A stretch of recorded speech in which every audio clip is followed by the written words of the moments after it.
के जिंदा और पाक नाम में आप सबकी खिदमत में इस्लाम।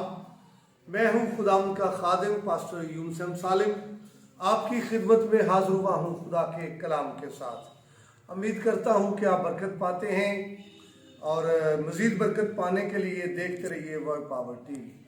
आए अपने सरों को झुकाएं, आंखें बंद करें, दुआ मांगें। वफादार आसमानी खुदा, हम तेरे शुक्रगुजार हैं। तू हमेशा वफादार है और मेहरबान है। तू चाहता है तेरा कलाम बहुत सी जिंदगियों तक पहुंच जाए, इसके लिए तेरे शुक्रगुजार हैं। अपने आप पर तेरा हाथ चाहता हूँ, अपने कलाम को बयान करने का फजल दे, यीशु मसीह के नाम, आमीन।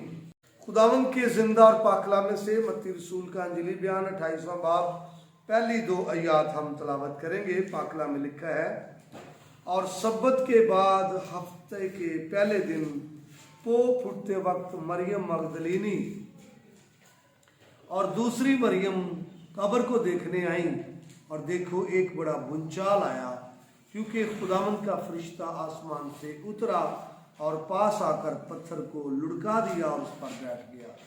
खुदावंद के पाक कलाम के सबसे आज हमें बड़ी बरकत मिले, आमीन। तो आज जिस मौजू पर हम बात करने वाले हैं वो है भूचाल और मसीह का जिंदा होना।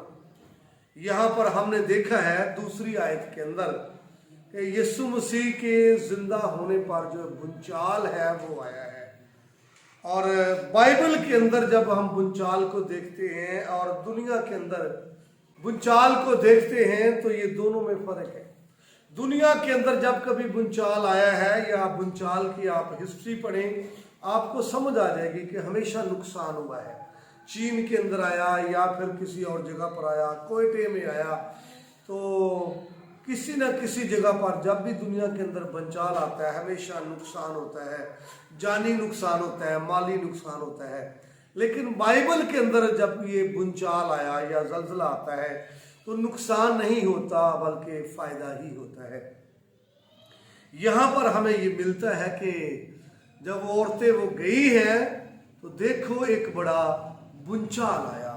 ये भूचाल जो है खुदा की हजूरी को जाहिर करता है।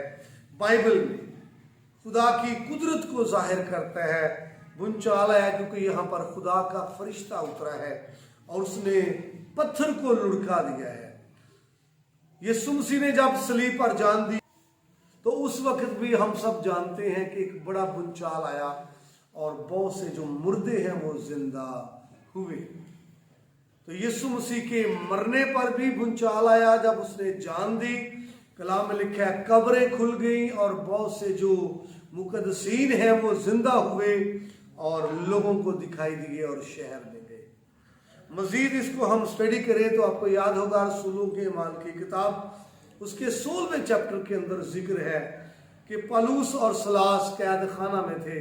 आधी रात को वो हम्द कर रहे हैं और वो गीत गा रहे हैं और वो प्रस्तुत कर रहे हैं और दुआ कर रहे हैं। तो वहां पर भी हमें मिलता है कि एक भूचाल आया है। आप रसूलों के अमाल की किताब 16वां बाब 25वीं आयत से 31वीं आयत तक आप पढ़ें तो आपको ये मिलेगा कि वहां पर पौलुस और सलास आधी रात को हमद के गीत गा रहे हैं, दुआ कर रहे हैं और एक बड़ा भूचाल आया है। तो कैद खाना के दरवाजे खुल गए हैं, नींव हिल गई है और वो भूचाल भी खुदा की हजूरी की अक्कासी करता है, खुदा की हजूरी को जाहिर करता है। और उससे फायदा ये हुआ है पौलुस और सलास वहां से आजाद हो गए हैं, उनकी बेड़ियां खुल गई है, उनकी जंजीरें खुल गई हैं और कैद खाने के दरवाजे खुल गए हैं। ये भूचाल खुदा की हजूरी है और उससे ये काम हुआ। और मैं आपको बताना चाहता हूं वहां पर बातिन में भी काम हुआ और जाहिर में भी काम हुआ। यानी कैद खाना की नींव हिल गई और बेड़ियां और जंजीरें जो है वो खुल गई है और दरोगा भी तब्दील हो गया है। दरोगे की तब्दीली बातिन का काम है और नींव हिलना और बेड़ियां और जंजीरों का खुलना ये जाहिर का काम है। तो पौलुस और सलास के वक्त जो भूचाल आया है ये भी खुदा की हजूरी को जाहिर करता है, जिससे फायदा हुआ है, नुकसान नहीं हुआ। क्योंकि रसूल आजाद हुए हैं और बेड़ियां और जंजीरें टूट गई हैं और उनकी मरफत एक दरोगा चेंज हो गया है दरोगे और उसके घराने ने खुदावंद यीशु मसीह को शख्सी निजात दहिंदा जो है ये कबूल कर लिया है।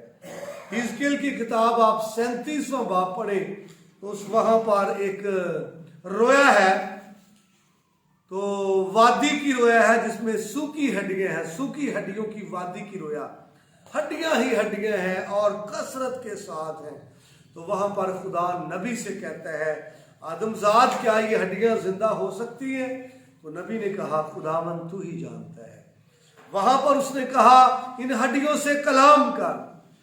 तो आपको 37 बाब की 10वीं आयत में मिलेगा कि नबी ने कलाम करना शुरू किया हड्डियों से, और वहां पर आपको मिलेगा कि एक जल्जला आया। वहां पर जल्जले का लफ्ज है, और मैं आपको बताना चाहता हूं जब ये आया है तो एक वर्क हुआ है। हड्डियां जो वहां कसरत के साथ थी, वह कसरत थी हड्डियां। तो वहां पर हमें ये मिलता है कि हर एक हड्डी अपनी हड्डी से मिल गई, हड्डियां मुतहरक हुई हैं, हरकत में आई हैं और अपनी अपनी हड्डी से जाके मिली हैं। फिर वो उनका स्ट्रक्चर जो है मुकम्मल हो गया, ढांचा मुकम्मल हो गया, और देखिए खुश्क हड्डियां, सूखी हड्डियों में जिंदगी आई है ये बुनचाल के हिसाब से, और वहां लोग वो जिंदा हो गए और एक बड़ा लश्कर तैयार हुआ। यहाँ पर भी यीशु मसीह के जब जिंदा यीशु मसीह हुए हैं और वो औरतें कब्र पर गई हैं, तो मैं आपको बताना चाहता हूँ वहां पर एक बुनचाल आया। जब यीशु मसीह गतसमनी में थे वहां पर भी एक फरिश्ता था, और यहाँ पर भी यीशु मसीह जब जिंदा होने वाले एक फरिश्ता है, और कलाम ये कहता है फरिश्ते के आने से ऐसा है, बुनचाल की सूरत है, ये खुदा की हजूरी की अलामत है। और यीशु मसीह के जिंदा होने पर भी जो है बुनचाल दिखाई देता है, ये खुदा की हजूरी की अलामत है। और खुदा की हजूरी के बायस जो है वो पत्थर लुढ़क गया है और यीशु मसीह मुर्दों में से जी उठे हैं, जिसके पत्थर की वजह से औरतें परेशान थीं, औरतें मायूस थीं कि हमारे लिए पत्थर को कौन हटाएगा और कैसे हम उसकी डेड बॉडी तक खुशबू पहुंचाएंगी। लेकिन जो पत्थर है वो लुढ़क गया है। इस बंचाल के सबब से, इस बंचाल की वजह से ये खुदा की कुदरत की अक्कासी करता है। बंचाल खुदा की हजूरी की अक्कासी करता है और मुफाकुल फितरत की कुदरत की ये अक्कासी करता है। तो इस बंचाल की वजह से कब्र का मुंह खुल गया, पत्थर लुढ़क गया। ये बंचाल खुदा की हजूरी है। और मैं आपको बताना चाहता हूँ यीशु मसीह ज़मीन पर रहे, उनकी वसातत से बड़ा खुदा का काम हुआ। मुर्दों को ज़िंदगी मिली, अंधों को आंखें मिली, लंगड़ों को ताकत मिली चलने की, और गूंगे बोलने लगे। ये खुदा की कुदरत थी। और यीशु मसीह के मुर्दों में से जिंदा होने पर भी खुदा की कुदरत जो है वो जाहिर हुई है।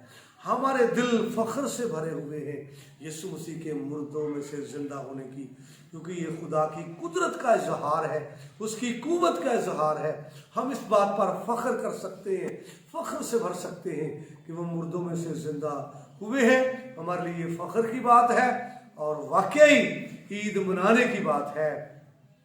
उम्मीद करता हूँ आपको कलाम के सबसे बड़ी बरकत मिली होगी। मजीद बरकत पाने के लिए आप देखते रहिए वर्ड पावर टीवी। मेरी तरफ से और मेरे खानदान की तरफ से आपको ईद क़यामतुल मसीह की खुशियाँ बहुत बहुत मुबारक हो।